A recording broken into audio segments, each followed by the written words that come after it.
Après les photos de Marlène Schiappa dans Playboy, c'est la nouvelle polémique politique inattendue, un passage du nouveau roman de Bruno Le Maire, sorti ce jeudi 27 avril et intitulé Fugue américaine, n'est pas passé inaperçu.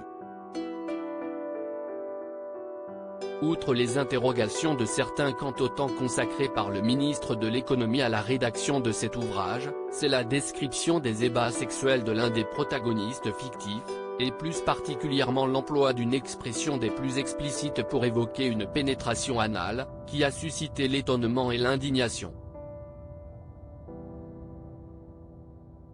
D'autant plus que la scène est racontée à la première personne.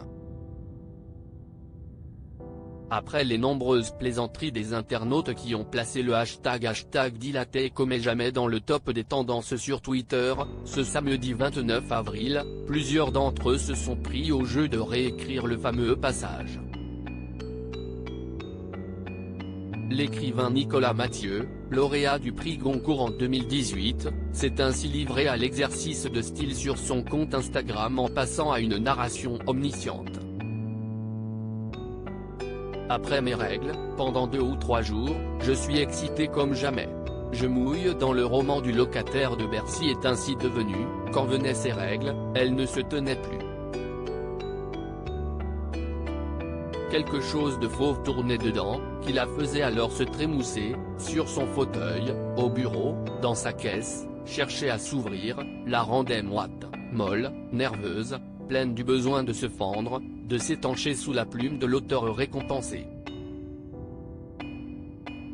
Tandis que dévoilant dans le creux de ses aisselles des petits points rouges comme des piqûres de moustiques est devenue, elle voulait qu'il la voie toute, même le lait, même ce qui d'ordinaire faisait honte, la brûlure de l'épilation sous les bras, les rougeurs et les veines, les marques du linge, l'épaisseur piquée.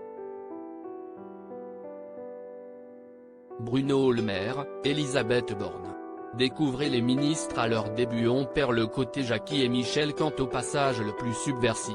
Elle me montrait le renflement brun de son anus, tu viens, Oscar ? Je suis dilaté comme jamais.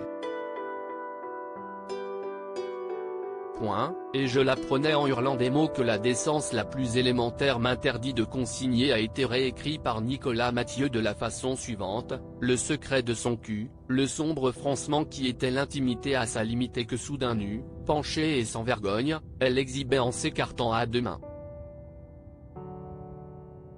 Les mots qui suivaient étaient pires qu'une odeur. Il glissait bas, scandaleux, qui donnait des frissons et serrait ses couilles mieux qu'une paume. Le reste allait vite. L'amour à la verticale, l'apnée dans la mousse et les clapotis, le fort mélange des muqueuses où tout se confond, s'intervertit. Le bonheur d'être sale, enfin d'eux.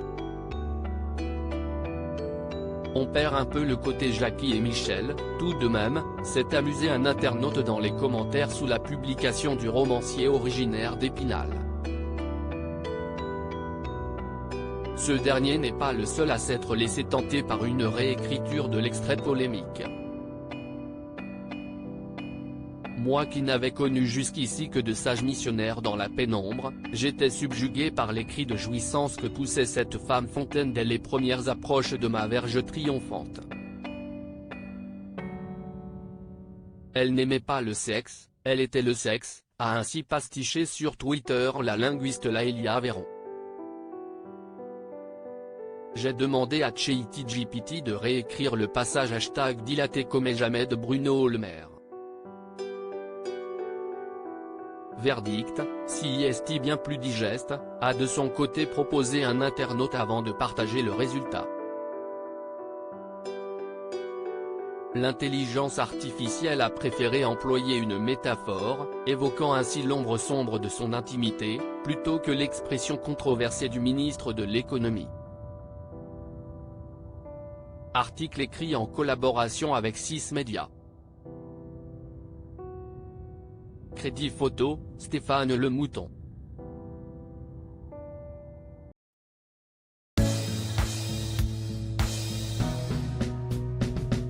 But there's all times through the rough times I think